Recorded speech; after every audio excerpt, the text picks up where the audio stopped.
Hey everyone, today I want to talk to you about euphemisms in English. Now, if you're wondering to yourself, well, what is a euphemism? That's a great question. A euphemism is a phrase or expression that is polite, it's pleasant, and what it does is that it is substituted for another phrase or expression that may be considered a little too direct, perhaps mean, or maybe it's even embarrassing. So instead of saying something that a person might get offended by, or that's just not a very nice thing to say, or like I said, it could be embarrassing, people will use a euphemism instead in its place so that they can sound a bit more polite, or you could even just have some fun with these phrases and expressions and kind of joke around with them. So I want to talk to you about some common euphemisms in English because that's going to help your comprehension and it's also going to help you improve your English fluency as well. So let's begin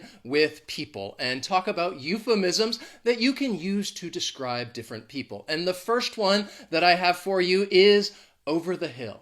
And if you say that somebody is over the hill, all that you're saying is that this person is old. This person is maybe, there's no specific age in mind, but instead of saying, well, somebody, they're old, you could say, well, they're a little over the hill. They're getting up there in age. They're over the hill. So perhaps they may not be able to participate in some activity, or maybe you're trying to talk about what the state of their mind.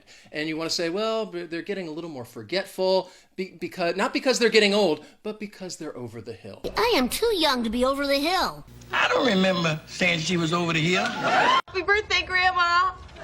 It's better to be over the hill than buried under it. Then we have the euphemism better half. And I think this is a common euphemism used among married couples because if, for example, me, I am married, but if I'm talking about my better half, then I'm talking about my wife. She is my better half. And you say that because you're trying to give them a compliment and say, well, they are a better person than you are. So either a husband or wife could use this euphemism if they want to refer to their spouse, and they could say that they are the better half. I was just explaining to your better half here that when we were tunneling out, we happened to hit the main sewer line. That is one impressive wife you've got there. Well, I don't call her my better half for nothing. I'm a married man, buddy. Married man, you want to say hello to my better half? Come here. Next is the euphemism hearing impaired. And if you say that somebody is hearing impaired, it just means that they are deaf. They cannot hear. I don't consider that this is a more polite way of saying somebody is deaf, but I think it's more of a politically correct way of saying it. It's just a little more appropriate to say that a person may be hearing impaired. This is something you may notice when watching a TV show or movie, that they have captions, subtitles that people can use and follow along if they are hearing impaired. He said. My favorite aunt is hearing impaired. You complete me. My brother's hearing impaired, and your goon took his hearing aids. Now let's keep with hearing, and if somebody is not deaf, but they just have, well, really bad hearing and they're starting to lose it, then you could say that somebody is hard of hearing. They're not deaf, but they just don't hear very well. Perhaps they need to get a hearing aid because they are hard of hearing. You would say something to this person and they would just respond like, what? What did you say?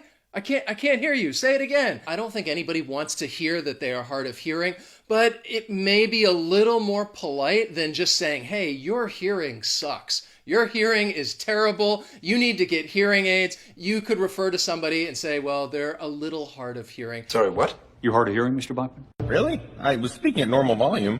Sorry, man, I'm just a little hard of hearing. Now let's talk about business. And the first euphemism that I want to teach you is downsizing. So this is something that you might hear a company or a business say. They say, okay, in the coming months, we are going to be downsizing, or we're going to experience some downsizing. And it just means that they are going to have to eliminate jobs and let people go and fire them from their jobs. This is a way that a company or business could say it without probably offending a bunch of people or people just getting really, really angry, because a company is not going to come out and say, hey, we're going to fire a bunch of people. Instead, they try to make it sound a little more pleasant, I guess, and they may say that they're going to be downsizing. Downsizing? I have no problem with that. I've been recommending downsizing since I first got here. So what? We're all screwed, that's what. They're gonna downsize in a tech. I had to downsize the payroll department to one guy and an envelope stuffing machine. Next is the euphemism early retirement. And when you talk about an early retirement, it means that somebody was fired and perhaps they are a little older and they're deciding not to go back to work. So they may say, well, I decided to take an early retirement. And in that case, then I might think, well, they may have been fired from their job. I don't know what happened.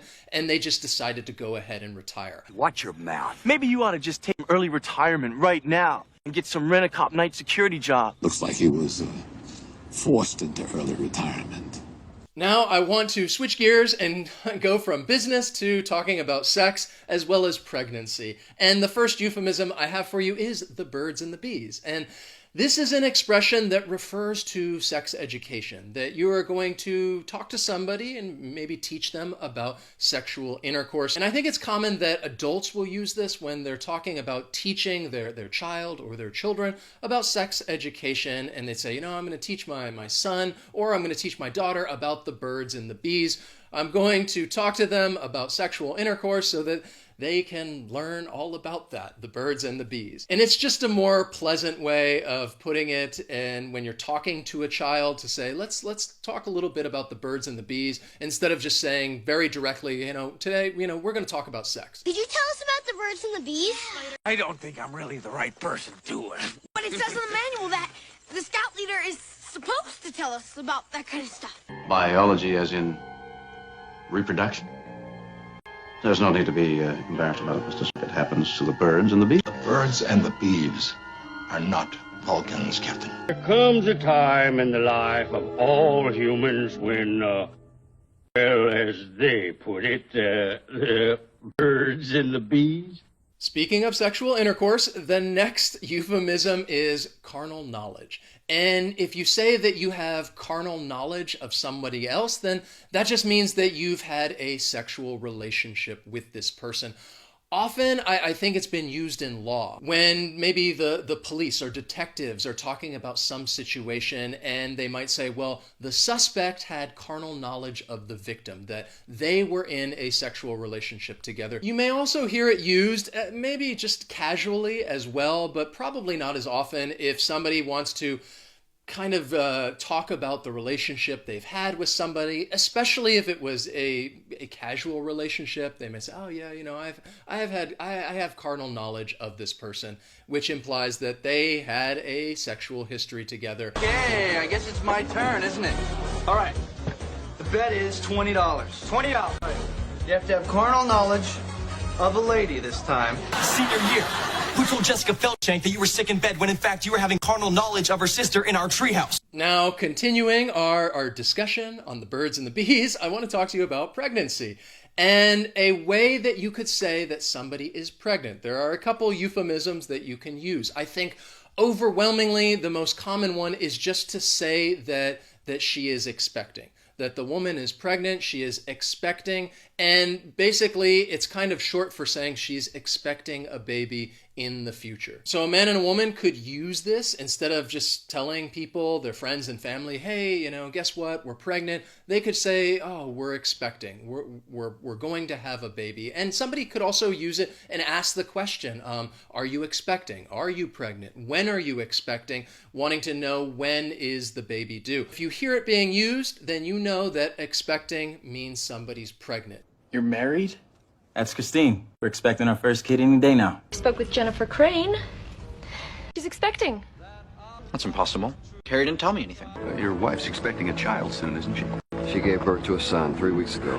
Now, if you want to use a very informal and casual euphemism, which is almost, it's a little humorous, I think, you could say that someone has a bun in the oven. And if you're saying that there's a bun in the oven, it means, well, yes, there's a baby in there, that she is pregnant, she is expecting, there's a bun in the oven. So you got a bun in the oven? Yeah, she's right, Sky. Well, she lay down a while. For Christ's sake, you got a bun in the oven. I would still care for you both. You won't be able to care for anyone if he abandons you with a bun in the oven. Now, I think it's only natural that we were just talking about somebody who is expecting when there's a bun in the oven, which is the beginning of life. Let's transition to the end of life and talk about death and dying. And a euphemism that you may hear from time to time, or you could even use, is to put down. And what it means is to euthanize and to kill. So often when I think of this euphemism being used, I think about perhaps pets. That there's a pet, a dog or a cat, and they're in very old age, and it's better to go ahead and put them down. Perhaps their quality of life is not very good at all, so the owner may decide to put them down. I have 2 cats, but then I moved to this place with hardwood floors, so I had to put them down. I'm joking. What happened to your lip? Oh, Maud bit me. Should put her down. That's my daughter, ma'am. It was a cute story. We were playing in the backyard. Now, if you've had to put down your pet and then you're talking about it to some friends or family, you could then use a euphemism and say that they're in a better place. And when somebody says that someone is in a better place, it means that they have died, and you're kind of referring that they have moved on into the afterlife, they've gone to heaven, they are in a better place. Now, this doesn't just refer to animals. You can use this when talking about people, and somebody may be offering their condolences to you and saying, I'm sorry that this person passed away. I know they were important to you. And that then you may respond and say, well, they're in a better place. We all have to move on. Grandma's in a better place now. What measure of despair compels one to commit such an act? We can only take comfort in the fact that she is in a better place now. So those are some very common and very useful euphemisms that you can use if you happen to find yourself in this situation. But just keep in mind that these euphemisms are used when you just don't want to say something directly that might be offensive and rude or even embarrassing. You can use these euphemisms instead. Thanks for watching. I will see you guys next time.